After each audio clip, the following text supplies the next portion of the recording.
I am back here with another video. This time I got the trio added to the script. And so we are looking still at the daily cycle sequential SMT with asymmetrical and symmetrical versus if it's only symmetrical. All right. And so the three assets together are ES, NQ, and YM. The daily cycle syncs to the 15-minute chart. So when we look at a chart, it's the 15-minute. The data period is for 2 years from March 4th, 2024 to March 2nd, 2026. It excludes Monday quarter one. So Monday quarter one, when the futures open up on Sunday, does not look back to Friday quarter four. Okay. I excluded that because the whole weekend there and I just wasn't sure if I should include it or not, so I have it excluded. And the code excludes the first 3 calendar days of every contract roll, and the reason why I did that is because Data Bento and TradingView roll at different days, and so it's within a couple days of each other. I excluded 3 days just for the sake of accuracy.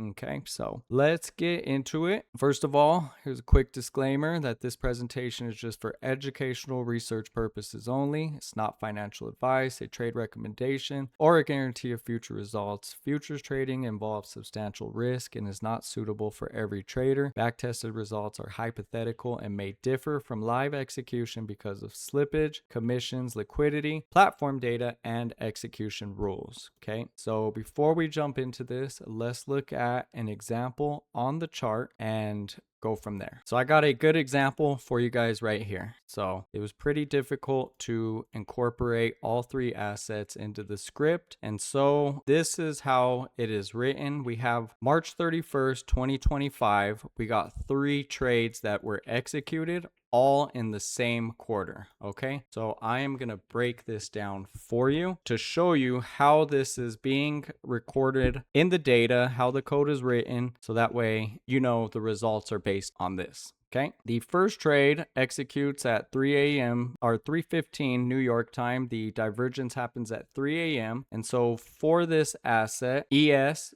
breaks, and so we trade the non-breaking asset. So the assets that make the failure swing are the ones that we're trading. So in this example, YM and NQ are the traded assets. Okay, NQ gets a 1R here on this first trade, and YM gets a 2R. And then it looks like YM comes down to invalidate the daily cycle sequential SMT, whereas NQ still stays intact, creates a failure swing again, and this happens 2 hours later. And when this happens, it triggers another trade for NQ. So we could have multiple trades from one daily cycle sequential SMT. And in that example, NQ hits a 4R. So let's look at the chart and let's watch this play out so that way I can try my best to explain how this is written. And when we go through the PowerPoint, all the results are based on this. All right, so let's check it out. So here is the chart. And this is from March 31st of 2025. So we have the daily cycles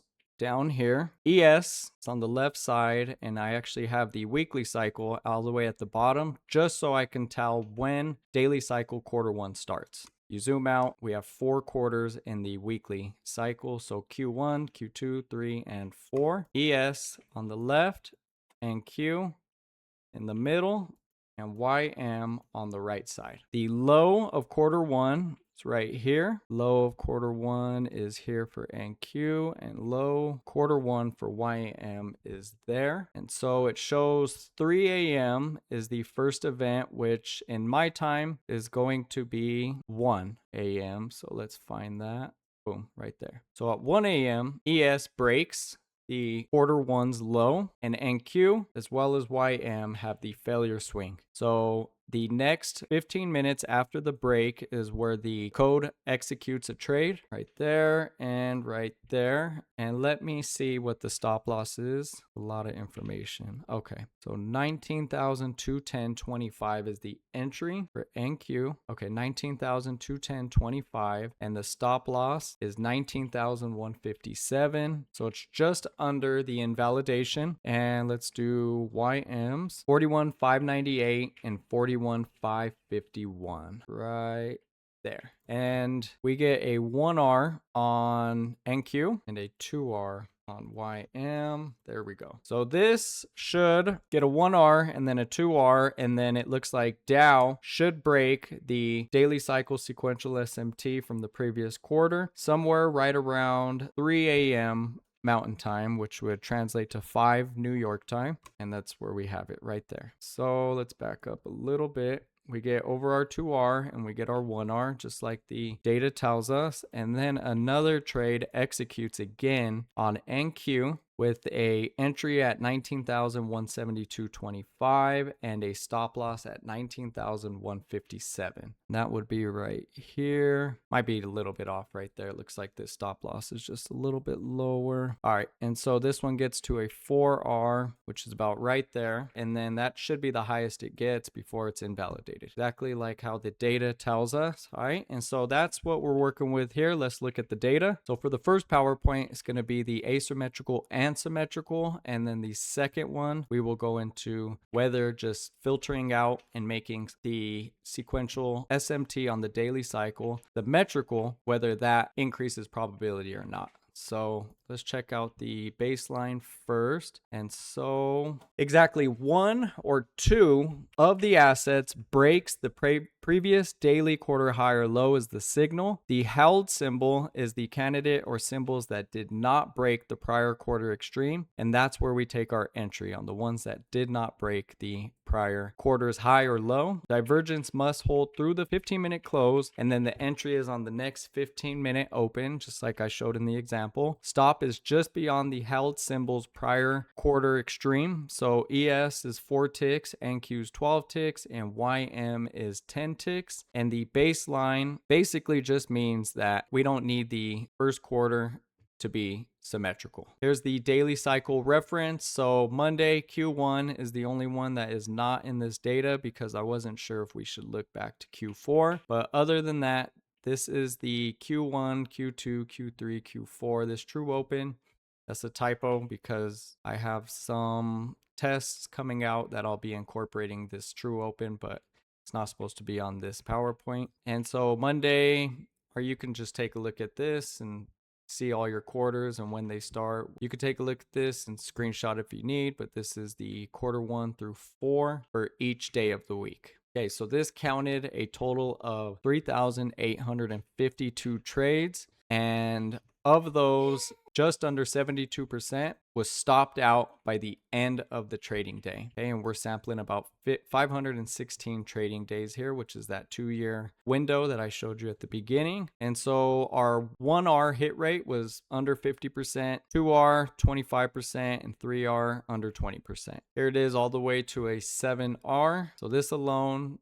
is not profitable. Here's a look at the per day stats. And on here again, nothing that's profitable. Everything is under 50% for a 1R. And here is the daily quarter performance. So it looks like Q3 has the most trades, but again, nothing really that stands out here as profitable. But again, it's just a 1 cycle sequential SMT. I know the way Day teaches it and other people that are really experienced with quarterly theory is that you need multiple cracks in correlation to go with each other for a high probable setup, but this just looks at 1 crack. And so here is the day and quarter 1R probability, and our best quarter is going to be quarter 2 on Wednesday, was almost break even. And here is the best and worst windows that I found. So Wednesday, quarter 2, almost break even. So daily sequential SMT in itself, asymmetrical and symmetrical, really didn't produce any edge by itself.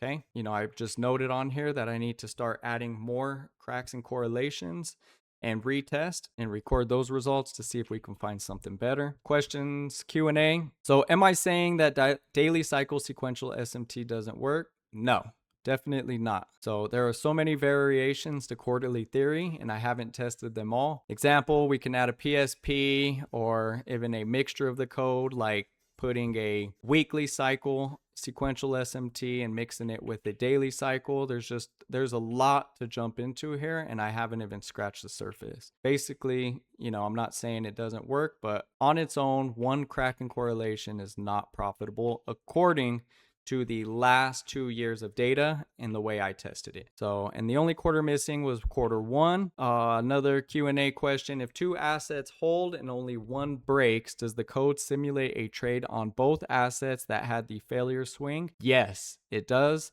The way that this is coded is it does, and I showed that example at the beginning when we had ES break quarter one and YM and NQ didn't. So it triggered two trades right there on both YM and NQ. And then later, YM broke the previous quarter low and it triggered another trade for NQ. Just for transparency, that's why I put this Q&A. And then this builds on to Q3. What if in that daily quarter, one of those two assets end up breaking that held and you only have one asset? So I just went through this.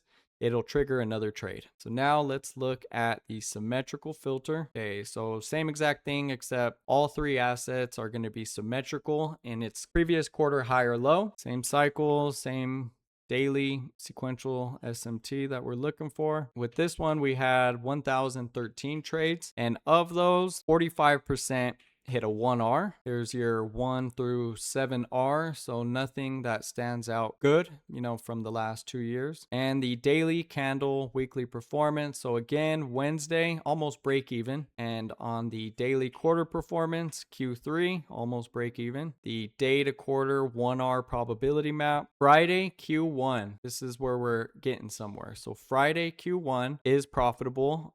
In the last 2 years of data, there was 23 trades recorded. And Wednesday, Q3 had 68 trades, 60% probability for a 1R based on the last 2 years. And then we also have Wednesday, Q4. So this is good stuff right here. Best and worst, so that Wednesday Q3 was the best for a 1R, and you can take a look at everything else for yourself right there. So conclusion on this, adding the symmetrical filter did improve headline hit rates slightly. I mean, it did for certain time frames. You know, obviously across the board, we were still unprofitable if you just play every single one cycle sequential daily SMT where it's a symmetrical previous quarter high or low. It's not profitable, but when you added that symmetrical aspect, we had some areas that were more profitable for a 1R. Okay, so that's all I got for you. I'm looking forward to adding some other cracks and correlations to this and building on this. Basically, all my videos are just kind of starting from the beginning, and as we progress, you know, we'll have more stuff added to it. So just wanted to get a good starting point and go from there. If you like this video, make sure you like and subscribe, and look forward to this Python Backtesting.com. So I'll be launching this landing page here in the next few days, and here you can go in, put your email address, and I'll notify you when the site is about to go live, which should be the next 30 to 60 days. And here you'll be able to get the PowerPoint presentations that I go through in my videos. You'll be able to download the CSV and go through all of the raw data. And best of all, which I've had a couple people reach out and ask for, you'll get the Python code. It'll be open source for you to check out, and that's what I use to run these back tests. Okay, got some other stuff coming out too, but we'll go through that later. And yeah, pythonbacktesting.com. Make sure you like and subscribe.